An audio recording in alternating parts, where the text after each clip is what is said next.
I have received numerous emails and messages asking about the federal government's plan to use lethal force on U.S. citizens, also known as DoD Directive 5240.01. And some disinformation actors have claimed that this is a change in policy that allows the U.S. military to use lethal force against civilians. Did you see this thing that the Biden administration pushed through, this new martial law thing? Yeah. This is very disturbing.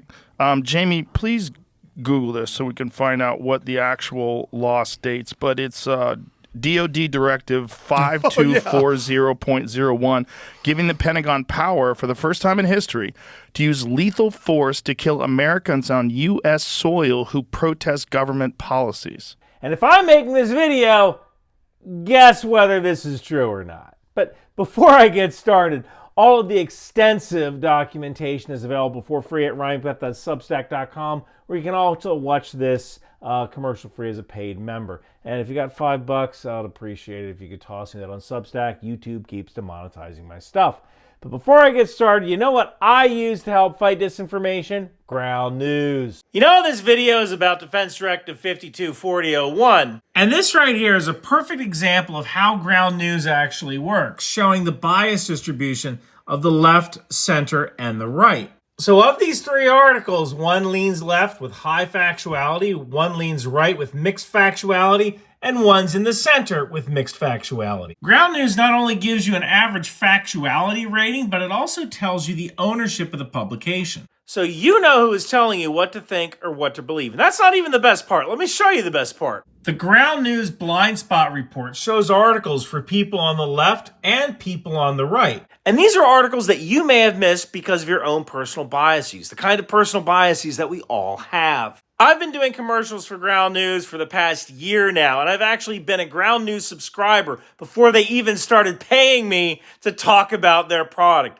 That's how much I value Ground News. So click the link in the description below or go to ground.news/RyanMcBeth to get 50% off the Vantage plan, which is the same plan that I pay for, and start getting the whole news with Ground News. Following the DoD's issuance of DoD Directive 5240.01, a number of social media accounts, including those found on X, formerly known as Twitter, such as the account used by General Michael Flynn, posted screenshots suggesting that the directive authorized the DoD, or Department of Defense, to use lethal force against U.S. citizens. A quick web search of DoD Directive 5240.01 brings more confusion for those people who are unfamiliar with how the DoD actually names documents. And if you search the term, you also might find like a 1980s era DoD manual with the same 5240.01 number designation, which leads to a bunch of confusion as to what the DoD is actually up to here. DoD Directive 5240.01 is an update to a directive issued in 2007. And the history and reasons for this update can be found in the official PDF file released for public consumption. Internet conspiracy theorists kind of see this as an attempt by the current administration to prepare the country's defense establishment for the upcoming 2024 election.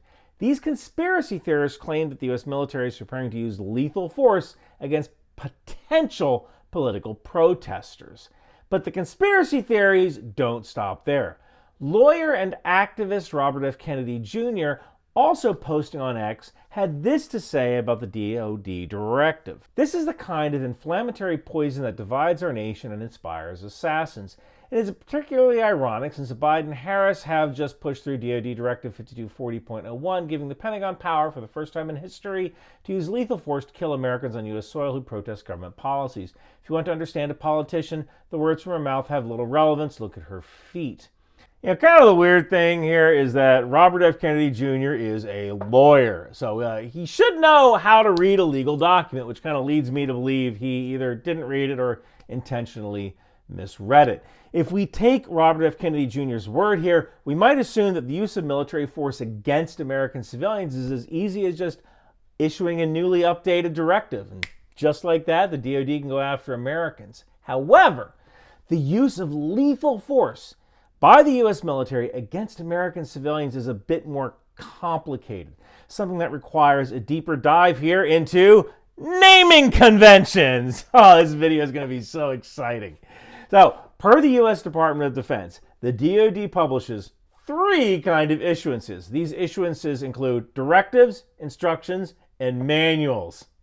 Now, directives are policy documents signed by the Secretary of Defense or Deputy Secretary of Defense, and they're usually like 10 pages or less.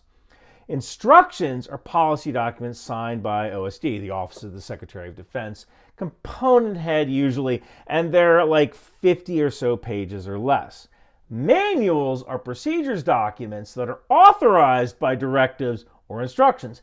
They don't have any page limits, but the DoD recommends breaking them into multiple volumes if they go over 100 pages in length. Now, directives, instructions, and manuals that are issued by the DoD go through this rigorous legal process. These issuances must be updated on a regular basis. They must undergo internal legal reviews. These legal reviews include what the DoD terms the Legal Objection Review, or LOR, and Legal Sufficiency Review, LSR. Directives, instructions, and manuals allow the DoD to uphold laws, regulations, and kind of the broader DoD and government policies as they apply to the U.S. military. This is exciting stuff, right? DoD Directive 5240.01, which is effective 27 September 2024, is no different from any other previous directives published by the DoD. No difference.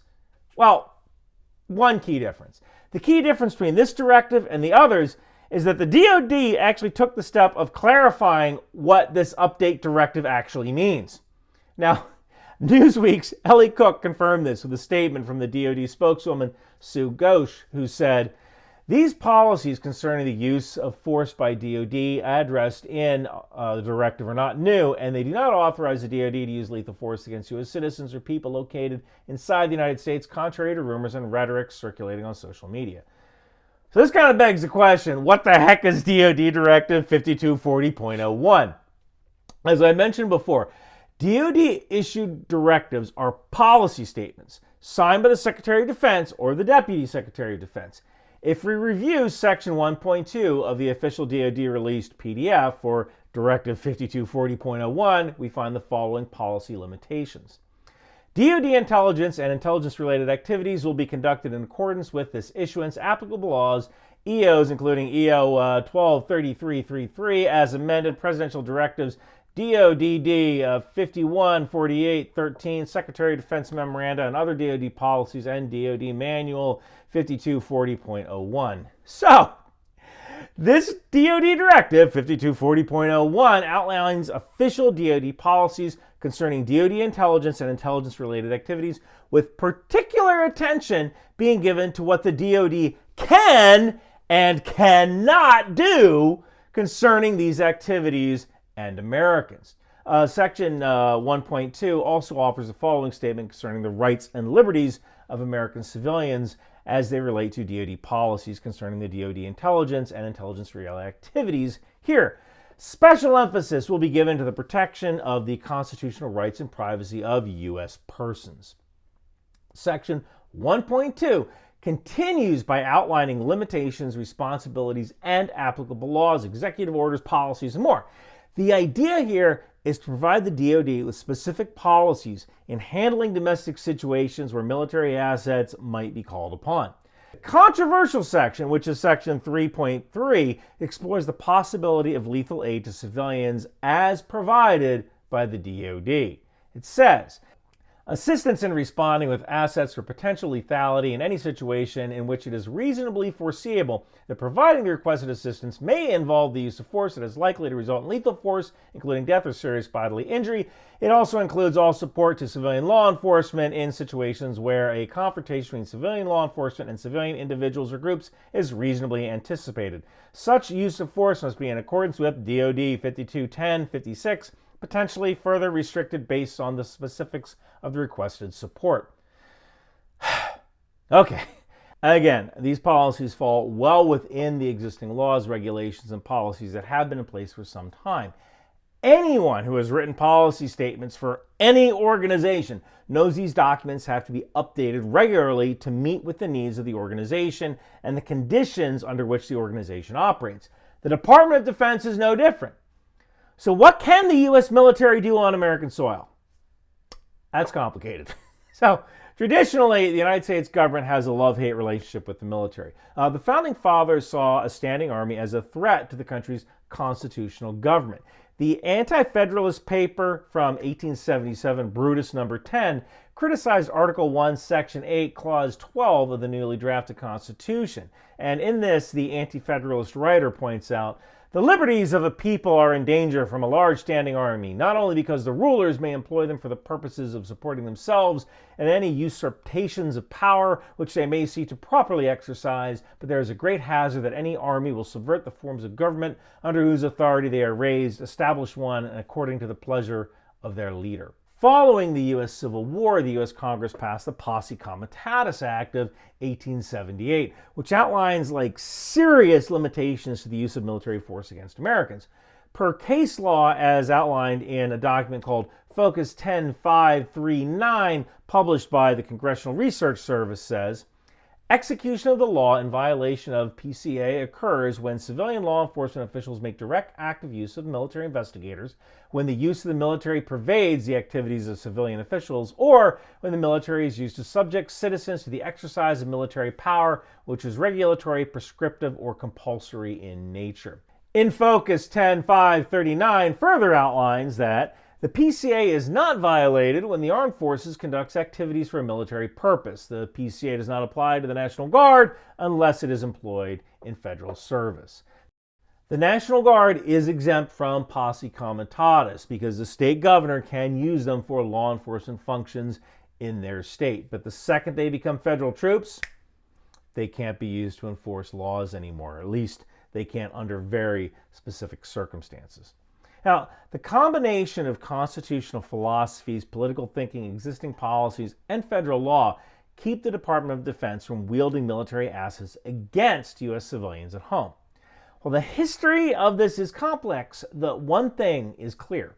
The United States as a nation has taken huge steps to keep the military from being used internally. This contrasts sharply with other nations around the globe, like China, which used its military to crush dissidents during the 1980s. What does this all mean? Well, DoD Directive 5240.01 is a policy statement issued by the U.S. Department of Defense. The directive is nothing new. It is a needed update reaffirming existing policies concerning the use of the military and intelligence assets in relation to U.S. civilians. The use of lethal force here falls within well-established and constitutional laws and regulations, along with well-defined and well-known DoD policies. Now, this doesn't mean that the military is gearing up for any kind of martial law so it can squash political dissent. We need to look at those who are spreading this disinformation about these DoD directives, who have clearly ignored or misread the policy statement. We also need to keep in mind the context of these conspiracy theories. We are in the middle of a tense election year right now in the U.S., and many of these attacks against the DoD's directive are politically motivated, adding to confusion in an already polarized national environment. And this isn't the first time that partisanship has fueled conspiracy and distrust. During the Cold War, Lyndon Johnson and Barry Goldwater came to a head in the 1964 presidential campaign over nuclear weapons. Goldwater, who was a conservative politician, supposedly dismissed the nuclear bomb as merely another weapon. Lyndon Johnson's political campaign seized upon this, and they aired this infamous commercial. 1, 2, 3, 4, 5, 7, 6, 8, 9, 10, 9, 8, 7, 6, 5, 4, 3, 2, 1, 0. These are the stakes. To make a world in which all of God's children can live, or to go into the dark. We must either love each other, or we must die. Vote for President Johnson on November 3rd. The stakes are too high for you to stay home. Sometimes we need to use our weapons of reason to combat political messaging and ensure cooler heads rule the day. And hey, if you want to support the channel, grab one of my Intel Life hoodies. It all goes to support work like this. You can find it at Bunker Branding, as well as my new Spice Brown Alcoholics Moving Cargo patch. Throw that on your uniform if you're in the Air Mobility Command. Wear it until you get caught, or at least send me a picture. I'd love to see it. You can also head on over to ryanmcbeth.substack.com if you want to toss me $5. I could sure use the money. Thank you guys so much for watching. Hey everyone! New Ryan McBeth t-shirts and hoodies from Bunker Branding are available. I'm gonna get the HIMARS shirt. What are you gonna get, Donald? The Patriot shirt, because I'm a patriot. It's the best shirt, the biggest shirt. Make 14 tangos great again. What are you gonna get, Barack? Let me be clear. I'm gonna get a Drone Sweet Drone shirt. What about you, George? I'm going to get a Trident missile shirt because they're weapons of mass destruction. I'm going to get a Landmine Marker shirt because my presidency always blew up in my face. I'll tell you what I'm going to get. Ronald Reagan, but you're dead. I came back to tell you that no matter our politics, we're all Americans. And we should buy Ryan's hoodies and t-shirts because they pay for the stock footage and licenses that allow him to make awesome content. So come on down to Bunker Branding and buy a Ryan McBeth t-shirt or I'll start the bombing in 5 minutes.